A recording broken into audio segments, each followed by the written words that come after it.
Hi guys, and welcome to Supermetallurgy.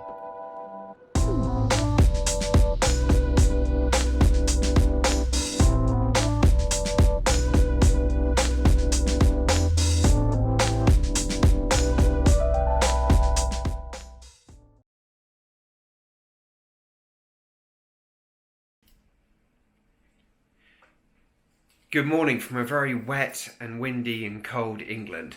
So I'm back in the country again, and today I thought I'd just show you a little bit about the RS3, see how it's getting along, and I'm going to do a drive up to Hull in the north of England. So we thought we'd get a bit of footage and get a bit of in-car action, and you can have a look and see how the car's going.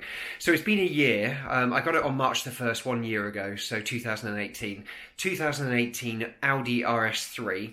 Had a bit of work done since I first got it, so it's now got a new air filter panel made by K&N, which has just been serviced and oiled. It's also got the original exhaust system. It has been chipped by King Maps in Sheerness in Kent, and it's due to have its first service done in a few days' time on the 10th. So it's got oil, new, I believe, platinum spark plugs going in. Air filter has just been cleaned and serviced, so that's absolutely fine. Fuel filter, and then they go through and they make sure the systems are okay. Hope you like the video, and we'll get into the car and we'll have a go and we'll see what it's all about.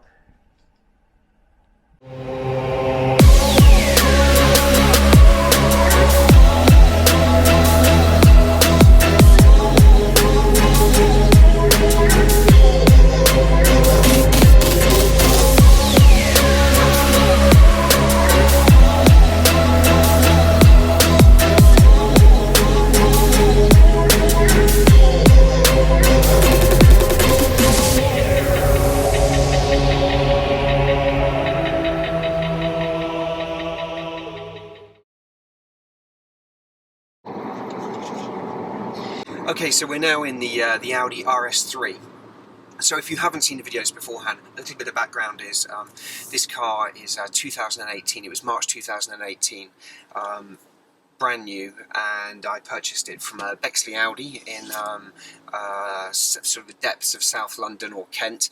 And it was bought really as a workhorse to aid with my Porsche 911 Turbo, and this was the car that was always going to be used to drive up and down the country to go to my different property developments, and it's done fantastically well.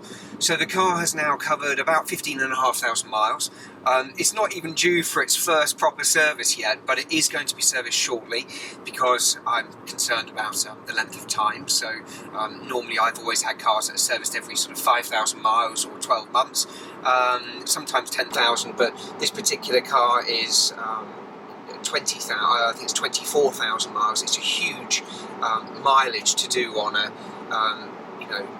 one existing oil change.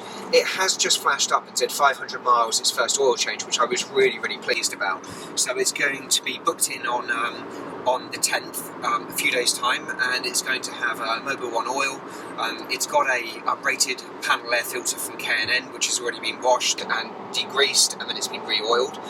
And they're going to check through spark plugs and other similar items.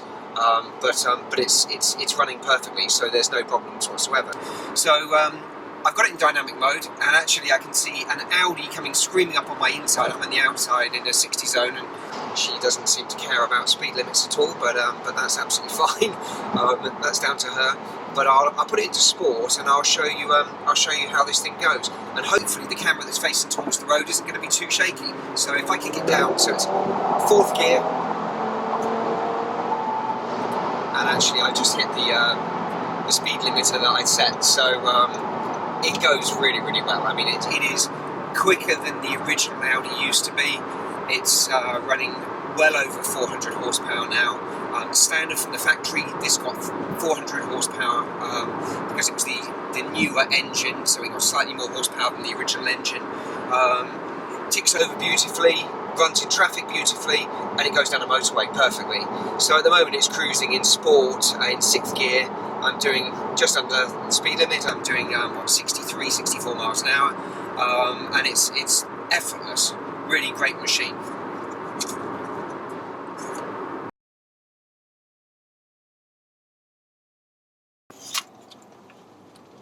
Okay, so fuel stop done.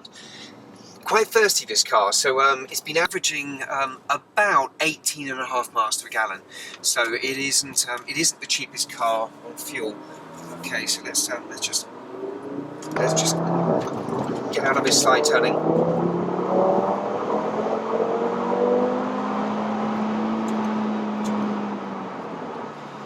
So it is quick. I mean, straight up to the speed limit, and still makes that glorious noise. Horrible day today. English weather, 10 degrees. It's a bit of a shock since Dubai. I'm more used to Singapore and Hong Kong. Okay, so we're cruising along at the moment. I haven't got cruise control on. I am actually going to I'm going to engage cruise control in a moment, and it's quite good. So if I pop it on now and I bring the distance of the car down in front, and if I let go of the steering wheel, you'll see the car is now steering itself, and so it's using the active steering and the active cruise control to judge the distance of the cars. I've actually just taken it over, but you can see I was going into a bend and it was really no problem at all, but coming into traffic, so I thought I'd better grab it. I don't trust the electronics, even though it seems to be pretty good. It's a bit of a funny feeling. So we're going to be heading out to the M25, and then around the M25, and then up I believe the A1, unless there's a problem, but it's the worst road ever. So I know this like the back of my hand, so I don't need the sat nav. But if you can see this on my my dashboard, I've just transferred it over. I've got a huge map on the center console, and then I've got the screen here, which has got Kiss FM playing at the moment, so you can see that's on DAB audio at the moment, working well. But if I then flick it across and I push this little button down here, it then changes up to the navigation screen, and you can see where I'm going. So I can have two screens, or I can change it over and I can press the view button on the steering wheel. I get the bigger display in the centre with the rev counter around the edges. I've got my navigation system on the left hand side. I can then have something different on this, so I can do Apple CarPlay, which I haven't got plugged in at the moment, so I can use Google Maps, Google Earth. I have Google Earth in the centre console. I can do whatever I want. And then I've got my fuel consumption. So at the moment, pretty diabolical, 15.4 miles to the gallon. But I did put my foot down a moment ago.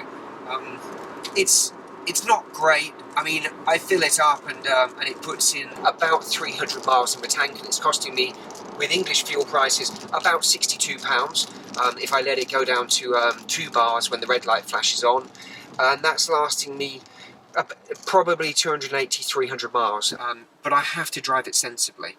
If I put my foot down, it's not particularly great, and it does really change things around quite a bit. But I'm going to continue driving, and then I'll patch back in a few minutes' time.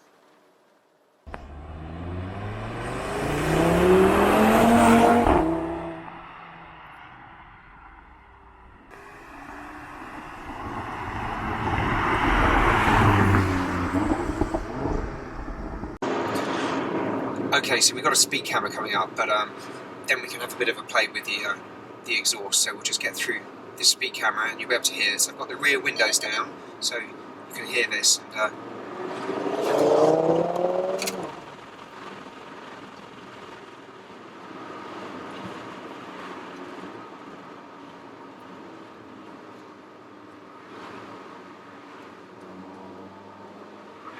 sounds quite good when you're at low speeds. This car, you can just hear it burbling away the exhaust. If I change gear, you can hear it pop slightly, and then great noise. It's definitely what people buy this car for. It's got that original Quattro noise, that 5-cylinder turbocharged noise, with seriously squeaky brakes, very dirty wheels. Keep cleaning them. That is actually the downside of the RS3. They haven't sorted the brakes out. I mean, it's got huge rotors and huge discs. It's got big calipers on the front, and they kick up some serious brake dust. So you're always washing your wheels and your brakes. And even when the car looks clean, it's quite a lot of work. But you notice it low speeds. You might hear it now. No, actually, it hasn't. A tiny bit of squeak, but it hasn't done it really. But it's great brakes. They really do stop it from huge speeds, and you can hear it now. That nice engine note really comes on song. It gets to about 2,000 revs, and suddenly it starts to really pop and make quite a lot of noise. And also when you put it in, say, third gear at low speed, say at 25, you get this very low, deep growl. It could sound like a much larger engine. It's quite smooth though, but it's a nice, really nice noise. So I'm third gear now. I'm doing 18 miles an hour, and actually the traffic's a bit heavy, but you can really hear that noise. It's a great soundtrack, really nice. It wakes you up in the morning. Definitely wakes the neighbours up. Start the car and it pops and bangs, makes all these wonderful noises. But it's rather nice.